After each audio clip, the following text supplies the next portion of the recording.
Happy Thankful Thursday, everyone. How's it going? How you doing? I am so happy that you have made it to another Thursday. I hope everything has been well and that you have found the good in everything to get you to this point. And if you need a little pick me up, I got you.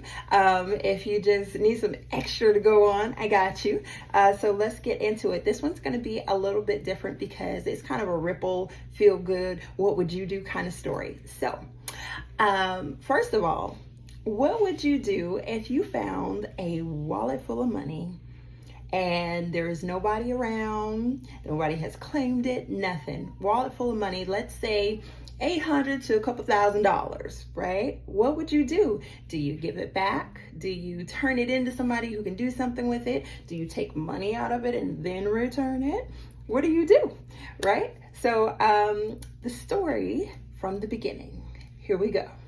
So we went up to Pensacola to celebrate my brother's ordination. He is now officially a deacon. Yay! We are so very, very proud of him. Whole family went, but my ride or die, my road buddy is my aunt that lives here. She's really awesome. She is always passenger side. So we were on our way back after having such a wonderful time. And of course, we get about halfway through the trip. We got to fill up the tank. People got to go to the bathroom. So we're getting ready to get off 10 and we're filling up and everybody's coming back to the car. And my aunt comes out and goes, I found a wallet in the bathroom. It's like, you found a wallet? And she was like, yeah, what are we going to do with it? And of course, like I have my children with me and my oldest daughter was like, we do not steal blessings. Amen. But that is exactly what she said. And I was like, you're absolutely right. We don't steal blessings. We are going to do the right thing. And so we start going through the wallet and seeing, IDs, phone numbers, or anything like that. And then the thought, of course, came, we could always give it back to the attendants at the gas station and stuff.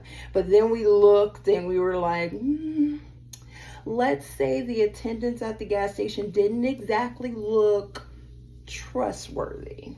So we figured if we gave it to them, they might find the person or attempt to find the person, but that money might have been missing.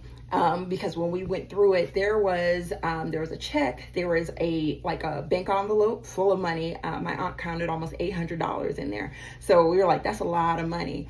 And then we were like, yeah, we're not giving this to the attendants because they may not do the right thing with it. And then on top of that, we looked and it had a church. The check was addressed to a church. And we was like, okay, we definitely got to do the right thing. And we definitely can't just give this to anybody.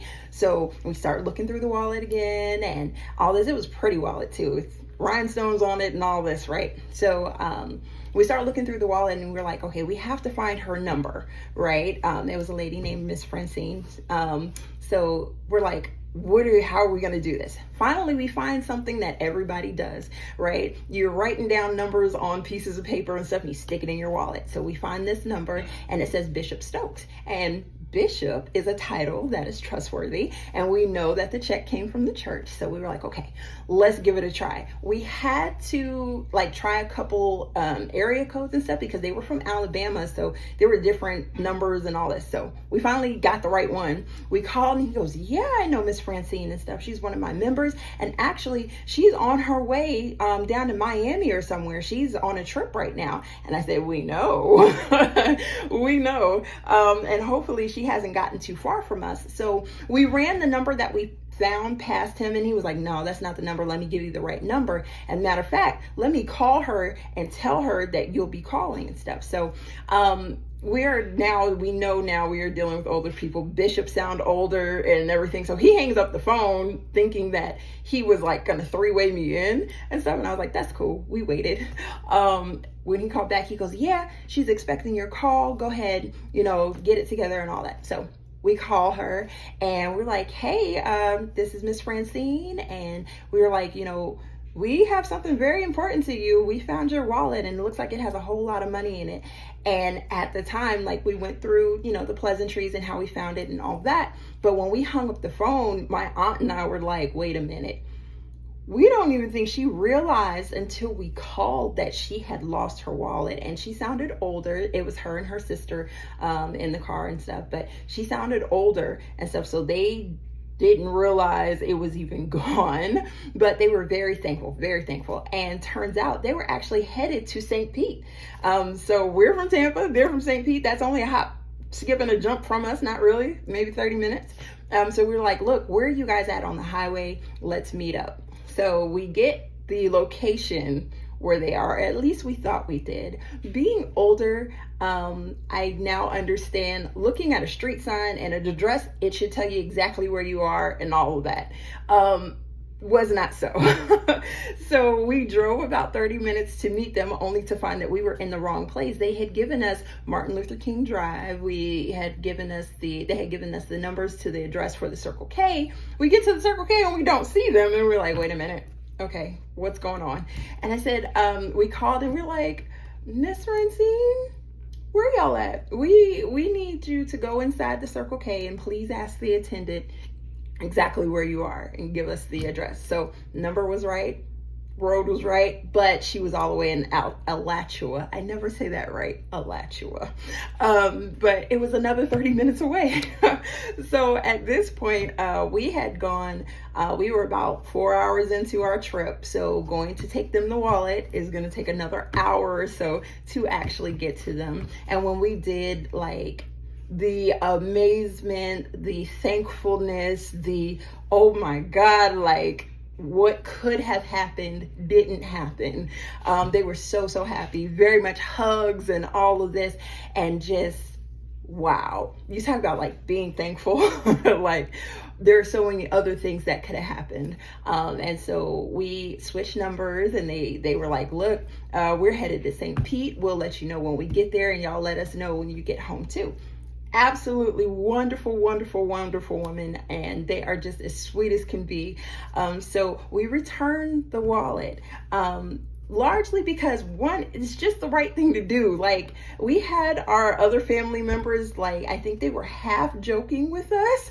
Y'all didn't take any money out the wallet. You didn't do what you needed to do and just give them back the wallet. Like, no, what? Again, we do not steal blessings, because when you do good like that, it'll come back to you. It always comes back to you. We weren't even looking for a reward. Even my aunt said, you know what? No matter what, this was a good thing, because that's a lot of money to be missing, especially for a church. You do what's right. You do what's right. And it'll always come back to you. And it doesn't have to be in the form of money or anything else. My aunt, we talk a lot about the good things that come back. So when I say ripple effect, like, it touches her too. She is part of my ripple. She is a drop on her own.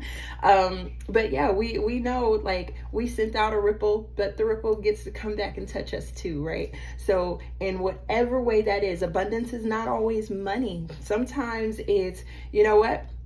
I needed lunch today, and somebody offered me lunch just at the right moment. I needed to have a little more time to do something, and something else got canceled. Abundance is anything that comes to you at the right moment, right time, when you need it, how you need it, more than you need it. So when you are doing good, keep in mind it's going to come back to you in some kind of way. I think my favorite joke about this whole thing, my dad was like, are you sure this wasn't one of those shows, you know, where they're going to pop out with the cameras and stuff? Because he knows, like, one of my favorite shows is What Would You Do? If you've seen it, it's on ABC with John Quiñones, and I almost thought maybe he would have popped out and would have been like, you know what? Why'd you do the right thing? Why? So that is my questions for you. What did you do if you had that situation happen? What did you do? What did you do? Did you take some money? Did you return it? Did you make sure that things were decent and in order for that person to have it? Because ultimately, I think the right answer is that you wouldn't want it done to you, you know, or you would want it done to you. Let's put it that way. If it happened to you, you would want somebody to take the time to care enough to return something like that to you and make sure that it's done in the proper way. So yeah, that's the story. That's what happened. And then When we got back a day later or so, of course, we checked in. Everybody got to where they needed to be safely. And the ladies gave us a call and said, hey, look, we're in St. Pete. We are having a youth convention. Why don't you guys come and be our guests and, enjoy another church service and everything with us, spend some time with us. And of course we did. Of course we did, because they are just awesome in their own right. And that's them. So we absolutely enjoyed them, enjoyed the church service. And still, I will say things come back when they need to.